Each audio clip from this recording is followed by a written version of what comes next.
प्रत्येकाच्या आयुष्यात काहीतरी बनण्याचं स्वप्न असते. ज्याप्रमाणे नावाने नसलेले होणे समुद्रात भरकटते, अगदी तसेच नसलेले आयुष्य भरकटत जाते.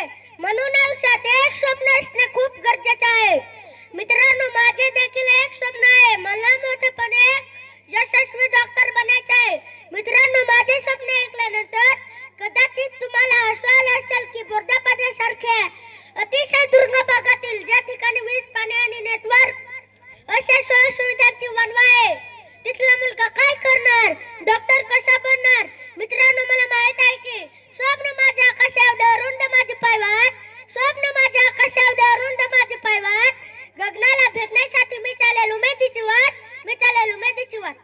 खरंच मित्रांनो, जर थॉमस अल्वा एडिसनने मनात न्यूनगंड बाळगला असता तर हजार प्रयोग केले नसते व लाईटीचा शोध लागला नसता. म्हणून माझे स्वप्न अवघड वाटत असेल तरी ते निश्चित आहे. मित्रांनो, भारताचे राष्ट्रपती डॉक्टर APJ अब्दुल कलाम म्हणतात की स्वप्न जे नव्हे जे झोपल्यानंतर पडतात, स्वप्न जे नव्हे जे झोपल्यानंतर पडतात, तर खरे स्वप्न जे असतात जे तुम्हाला पूर्ण केल्याशिवाय झोपू देत नाही, जे तुम्हाला पूर्ण केल्याशिवाय झोपू देत नाही. स्वप्नांना गाव नाही, स्वप्नांना नाव नाही, स्वप्नांना गाव नाही, स्वप्नांना नाव नाही, स्वप्नाच्या घोड्यांना लगाम नाही, स्वप्नाच्या घोड्यांना लगाम नाही. याही पुढे मनाच्या बाबतीत कवयित्री बहिणाबाई चौधरी म्हणतात की मन वढाय वढाय उभे पिकातलं दोर, मन वढाय वढाय उभे पिकातलं दोर, किती हाकला हाकला फिरी येतं पिकावर, किती हाकला हाकला फिरी येतं पिकावर.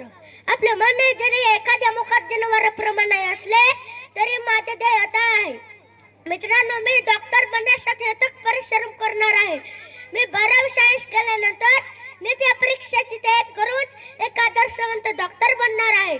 आणि बोर्दा पाण्यासारख्या सह्याद्रीच्या कुशीत वसलेल्या गावात कोणत्याही वैद्यकीय सुविधा नसल्याने पूर्वी अनेक वेळा आजारी माणसांना डोली करून दवाखान्यात नेलं जात होतो.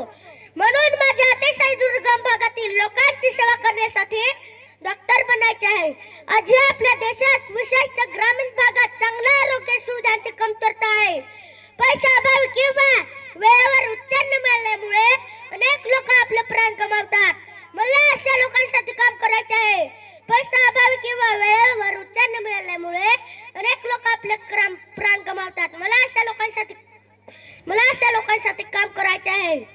मला केवळ पैसे कमवण्यासाठी डॉक्टर बनायचे नाही, तर ज्यांना गरज आहे अशा गरिबांची सेवा करण्याची आणि त्यांच्या चेहऱ्यावर हसू फुलवण्यासाठी डॉक्टर बनायचे आहे. रुग्णाची सेवा हीच ईश्वर सेवा, रुग्णाची सेवा हीच ईश्वर सेवा हे ब्रीद वाक्य मी नेहमी लक्षात ठेवेन व त्यानुसारच वागेन. शेवटी इतकेच म्हणेन की डॉक्टर बनून मला केवळ रोगावर उपचार करायचे नाही, तर समाजात आरोग्य प्रतीक निर्माण करायचे आहे. मला खात्री आहे की माझ्या कष्टानं आणि तुमच्या आशीर्वादानं मी माझे हे स्वप्न नक्कीच पूर्ण करेन. एवढ्या भरून मी माझे 2 शब्द संपवतो. जय हिंद, जय आदिवासी. धन्यवाद.